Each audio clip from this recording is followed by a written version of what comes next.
Lanjut nomor 11. Intan akan menerima salah satu dari dua aliran pembayaran. Pembayaran pertama itu 10 juta sekarang,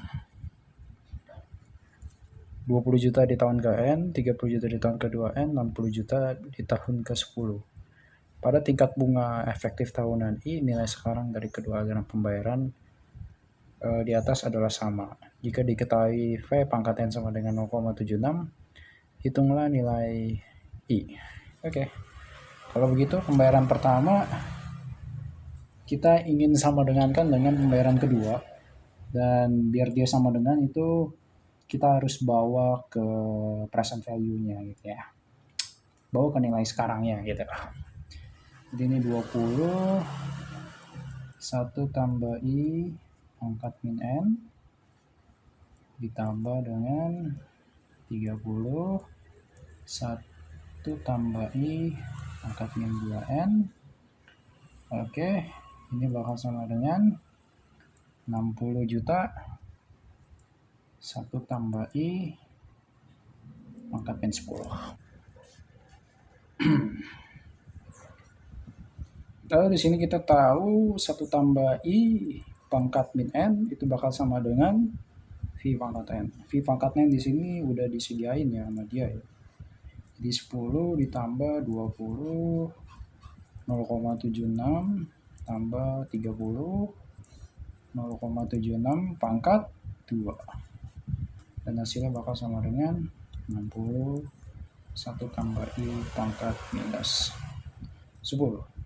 Ya udah, ini selesai, tinggal dihitung aja pakai kalkulator dan ketemu jawabannya. Dan nanti kalau dihitung menggunakan kalkulator, jawabannya adalah 3,5%. Yang paling mendekati adalah yang nomor 12. Dia membeli anuitas menaik, increasing annuity, dengan durasi 5 tahun seharga X. Dia akan menerima pembayaran sebesar 2 juta di akhir bulan pertama, 4 juta di akhir bulan kedua, dan besarnya pembayaran di akhir bulan-bulan selanjutnya akan selalu naik sebesar 2 juta. Jadi bulan ketiga ya 6 juta gitu ya. Dan seterusnya. Karena dia belinya itu selama durasi 5 tahun, berarti ini 60. Tingkat bunga nominal tahunan diketahui sebesar 9%, dikonversi kuartalan. Oke, ya increasing annuity, dan dia itu polanya itu aritmatik ya. Jadi kita akan menggunakan formula aritmatik, yaitu adalah IPQ SNI ya. P itu adalah pembayaran pertamanya, Q itu adalah kenaikan ya. Pembayaran pertamanya 2 juta, Q-nya juga 2 juta. Ini harus ngomong gini ya. Oke, Q per I SNI kurangin N. Dan karena kita pengennya tahu harga anuitasnya, berarti jangan S tapi A. IPQ ANI. Ya gimana caranya dari S ke A? Ya di present value aja semua gitu kan.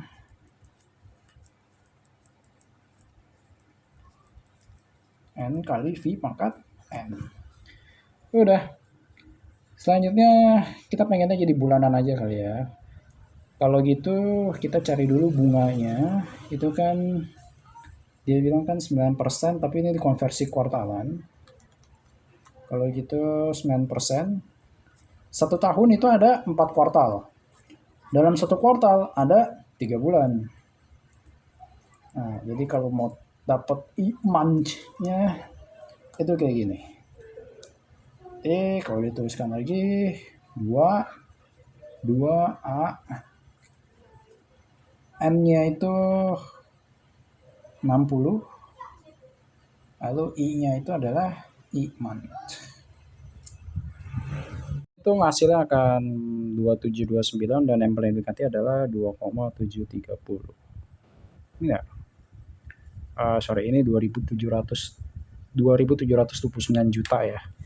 Dan di sini jadinya paling mendekati 2,73 M. Lanjut nomor 13. Jika diketahui ini bunga kontinu ya. N untuk bunga kontinu sama dengan 4, dan SN ya ini kontinu juga, ada garisnya di S-nya sama di A-nya gitu ya. Sama dengan 12, tentukanlah delta. Nah, tapi di sini ada tanda suruh, ini bukan faktorial sih. Ini ya kalimat perintah aja. Oke, kalau gitu kita ketahui bahwa suku bunga kontinu ya itu bentuknya mirip-mirip juga kayak suku bunga anuitas yang suku bunga biasa ya, atau yang compound maksudnya. Jadi untuk yang A itu tinggal E pangkat minus delta N. Yep. Nah, ini delta. Oke. Lalu untuk yang SN continue itu adalah E pangkat delta N dikurangin 1 per delta. Nah, ini kan sama dengan 4, ini sama dengan 12. Nanti kita disuruh cari tahu kan delta. Nah, berarti ini ntar kita bikin ini tuh N sama dengan apa gitu. Nah, ini juga N sama dengan apa. Kalau dia udah N sama dengan apa dan juga N sama dengan apa, kita bisa sama denganin dan ketemu deltanya. Oke, dengan sedikit manipulasi aljabar kita dapat N pertama sama dengan ini. Dari A N continue, terus gitu SN continue, kita dapat N-nya ini. Terus gitu N pasti sama dengan N. Makanya kita bisa buat persamaan ini. Lalu delta kita bisa coret. Deltanya itu tidak 0 ya. Di sini juga deltanya nggak ada kan pilihannya 0. Jadi sah tuh dicoret. Habis itu kita eksponenkan kedua ruas. Habis itu kita bikin jadi persamaan kuadrat. Lalu ya bikin jadi kayak gini.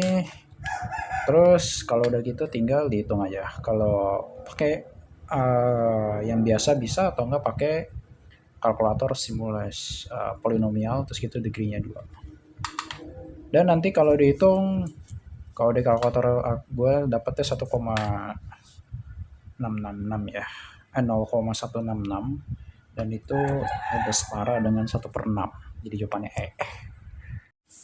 Oke, sekarang lanjut ke nomor 14. Tentukanlah IA. Ini artinya arithmetic annuity, pembayaran dan kenaikannya itu sama, sebesar 1 satuan.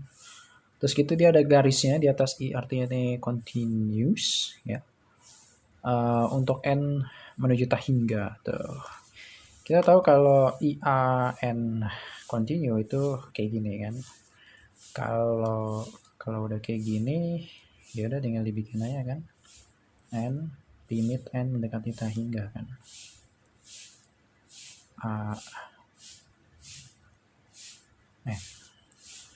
Nah, nanti ini wakal sama dengan 1 per delta kuadrat. Nanti deltanya udah kasih tahu 8%.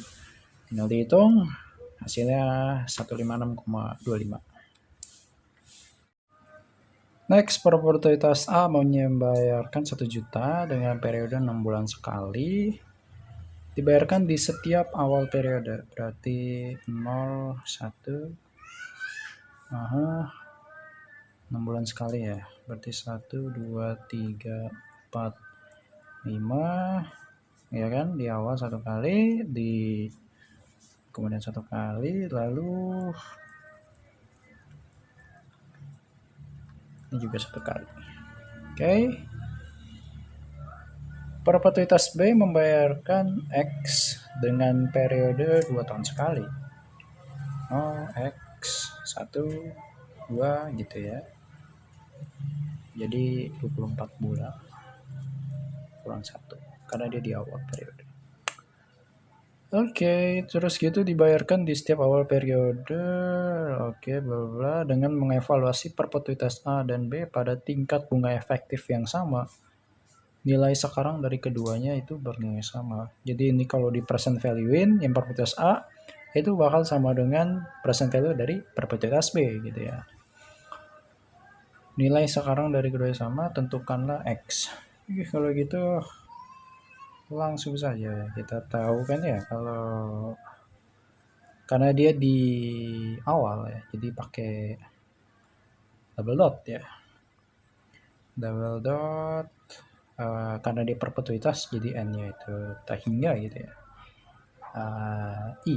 Tapi ingat I di sini adalah I nominal dikonversi 6 bulan ya. Oke. Nah, ini bakal sama dengan 1 per I ya. 1 tambah I ini juga 2 gitu ya. Nah, ini bakal sama dengan 20 juta gitu ya kan. Dari sini kan 20 juta. Next, udah dapat nanti I2-nya. Kalau gitu kita tinggal hitung perpetuitas B. Sama juga karena dia di awal periode jadi A double dot N. A angle double dot ya. Ini N-nya itu tak hingga I, tapi karena dia 2 tahun sekali. Jadi ini setengah ya. Ya sama juga, cuma kalau yang A itu di 1 juta jadi kali 1, sedangkan yang B itu kan X juta gitu ya. Ya X ini ya. Jadi ya udah tinggal tambahnya ya X 1 per setengah 1 tambah I pakai foto. Nah, ini bakal sama dengan 20 juta juga. Oke, tinggal dihitung aja. Yang mendekati adalah yang C. 16. Daniel memiliki pinjaman KPR dengan pokok pinjaman sebesar 1 miliar atau 1000 juta gitu ya. Cicilan dibayarkan secara kuartalan di setiap akhir kuartal selama 5 tahun yang besarnya dihitung pada tingkat bunga nominal 6% dikonversi kuartalan. Tentukan sisa pokok pinjaman atau outstanding loan balance di akhir tahun kedua. Jawablah dalam waktu dekat. Oke. Berarti kan dia nanya OLB ke 8 kalau pakai kuartal ya. Karena 1 tahun itu ada 4 kuartal, kalau 2 tahun berarti ada 8 kuartal. Ini bakal sama dengan Q A. Dia total melakukan pembayaran 20 ya, 5 kali 4 itu ada 20. Tapi dia udah ngelakuin 8 jadi 20 kurangin 8 I, dan di sini ingat I ini adalah I kuartal ya, karena kita waktunya ini kuartalan gitu ya. Jadi pertama kita cari dulu IK. IK-nya itu nanti dapat dari sini ya, bunga nominal 6% dikonversi kuartalan, berarti 6% bagi 4 dapat ya. Kita sekarang nyari Q itu ntar 1000 dibagi dengan A20 IK. Q-nya dapat, IK-nya dapat, masukin ke persamaan ini, selesai. Oke, dan dihitung Q-nya itu dapat 58 juta sekian ya. Nah, nanti tinggal masukin ke persamaan ini, dan nanti kalau teman-teman hitung hasilnya akan mendekati 635,3 juta. Oke, selanjutnya nomor 17. Ini cukup panjang ya, dan jangan kelihatannya mengintimidasi, tapi kalian jangan ciut dengan soal-soal kayak gini ya. Kita bacain dulu ya. Sepasang suami istri membeli 1 unit rumah baru di suatu kawasan elit di Jakarta Selatan dengan mengambil pinjaman senilai 15 miliar dengan tenor 15 tahun pada tingkat bunga efektif 6,5% per tahun. Cicilan dibayarkan secara tahunan di setiap akhir tahun dengan besaran sama. Di akhir tahun kelima, mereka memutuskan untuk merenovasi rumahnya secara besar-besaran dan ingin meminjam dana tambahan sebesar 8 miliar. Oke, kita tulis dulu lah ya. Di akhir tahun kelima berarti OLB 5. Mereka minjem lagi nih. 8 miliar, 8.000 juta ya. Mereka juga ingin memperpanjang tenor cicilannya selama 7 tahun menjadi hingga 22 tahun sejak pinjaman yang dilakukan di awal. Pemberi pinjaman menyetujui perubahan diajukan hanya jika bunga efektif tahunan atau sisa pinjaman setelah 5 tahun kelima meningkat menjadi 7,5%. Tentukan besar cicilan tahun manfaat yang baru atas sisa pinjaman yang baru diajukan kelima. Ya kan, ternyata setelah dibaca soalnya sederhana kan ya. Dia Di akhir tahun kelima dia ada sisa utang 15 miliar. Sisa utang 15 miliar di akhir tahun kelima kan OLB 5 ditambah 8.000 kan. Dia nanya kan cicilan flatnya kan. Ya udah tinggal dibagi aja dong. 22 dia udah ngelakuin 5 pembayaran. Berarti udah 5 tahun berlalu tuh. Berarti A17 bunganya naik jadi 7,5%. Udah, ini sama dengan berapa? Ya kan, sederhana ternyata ya. Kita kalau gitu cari OLB 5 dulu deh. OLB 5 kan seperti soal sebelumnya, Q dikali dengan A, 15 kurangin 5 itu 10, karena dia udah ngelakuin 5 pembayaran, ini 6,5%. Udah, tinggal dimasukin aja angkanya.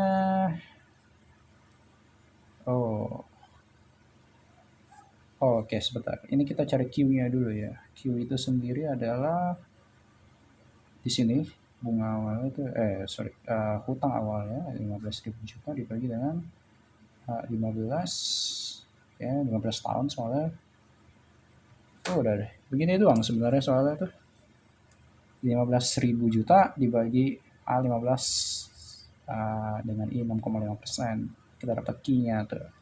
Kita dapat Q-nya, kita tahu OLB 5-nya, OLB ke 5 di tahun 5. Habis itu dia kan minjem 8 miliar, berarti ada pertambahan utang kan, 8.000. Terus gitu yang ditanya adalah besar cicilannya, berarti tinggal dibagi aja dong, A17 dengan bunga 7,5%. Nanti kalau dihitung kita dapatkan Q-nya itu 1.595 juta sekian.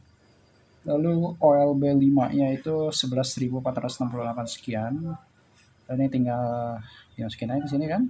Dibagi dengan A17 7,5%, dan nanti kalau dihitung menggunakan kalkulator tentunya yang paling mendekati adalah 2,06 miliar.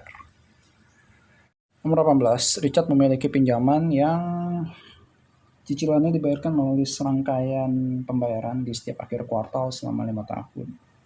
Jika besarnya pokok pinjaman yang dibayarkan pada pembayaran ketiga itu adalah sebesar 10 juta, tentukanlah besarnya total pokok pinjaman yang dibayarkan pada 5 pembayaran terakhir. Berarti dia 5 tahun bayar kuartal, berarti ada 20 kali pembayaran.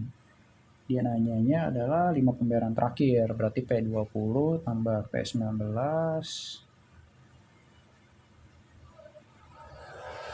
Nah, ini sama dengan berapa gitu kan.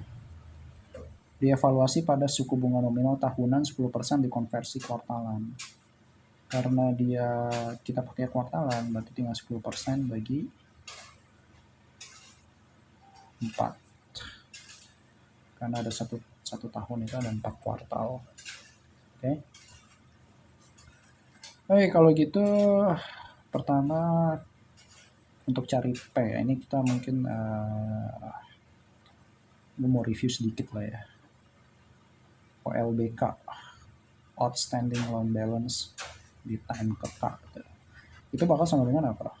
Q, A, N, min K.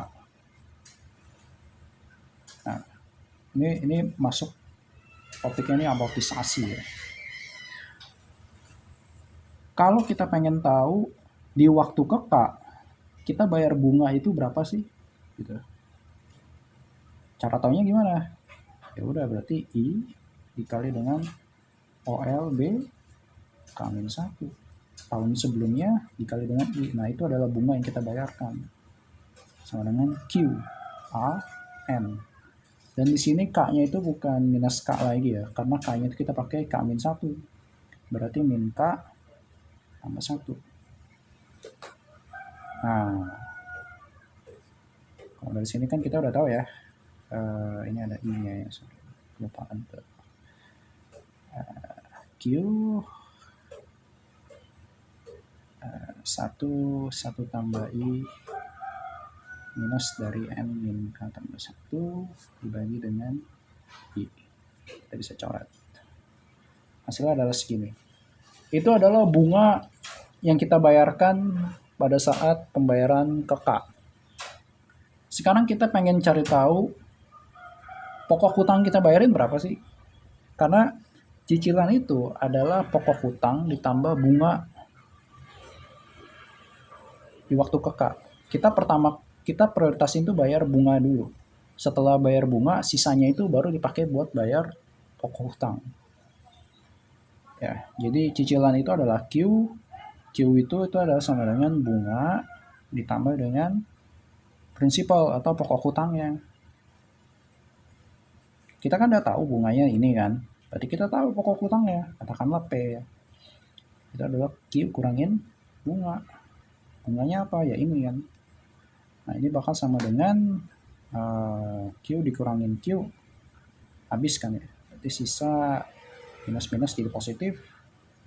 Q 1 tambah I minus N min K tambah 1.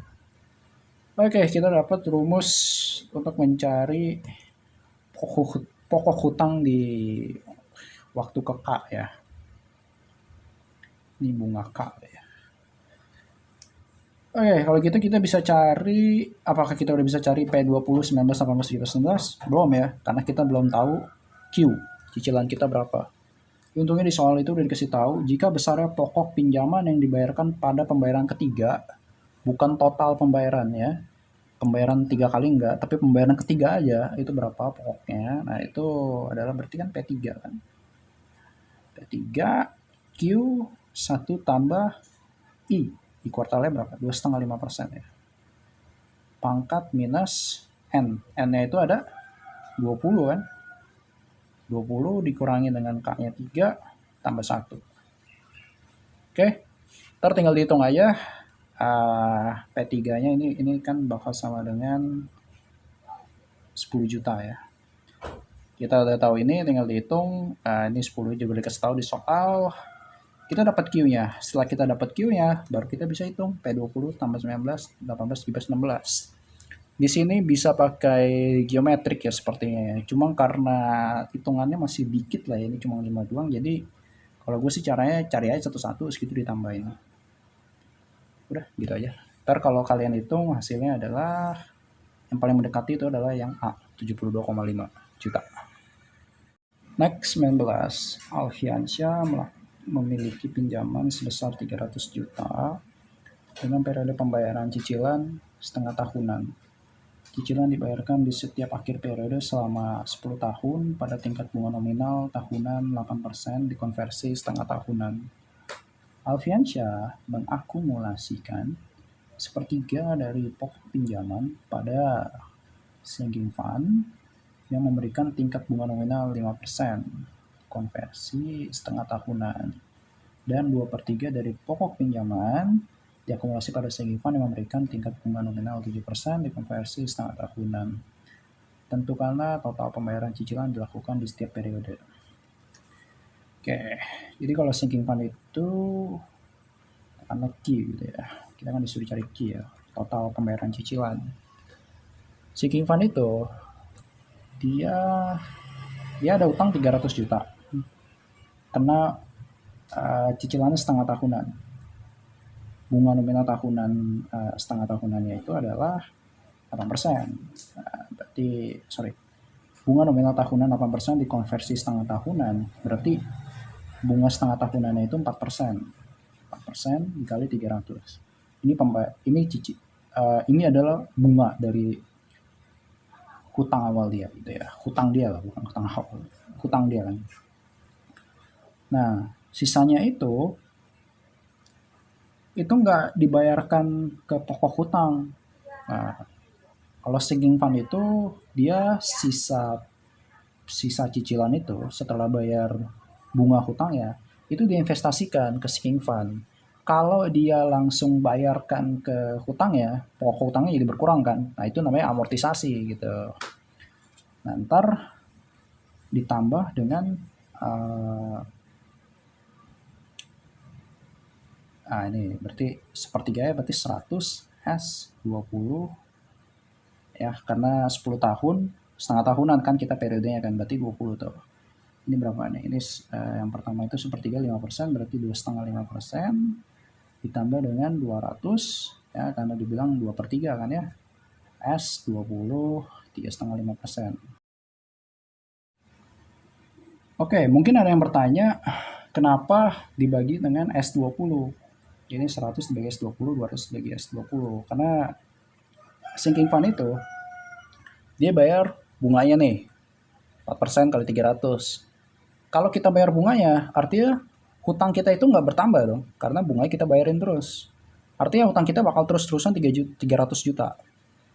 Nah, di akhir periode, ketika investasi kita di sinking fund itu udah nyampe 300 juta, nah baru kita lunasin.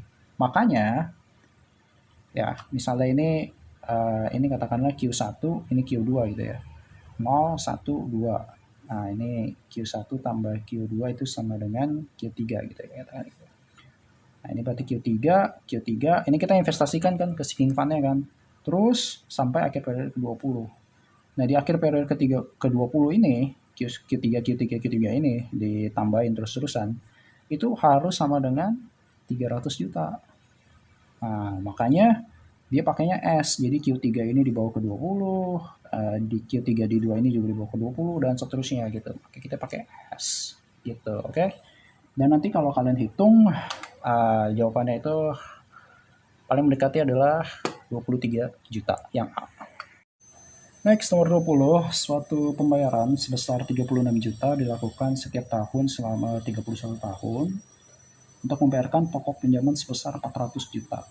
Jika peminjam mengembalikan pokok pinjaman dengan metode sinking fund pada tingkat bunga 3%, tentukan besarnya tingkat bunga efektif yang diberikan kepada pemberi pinjaman.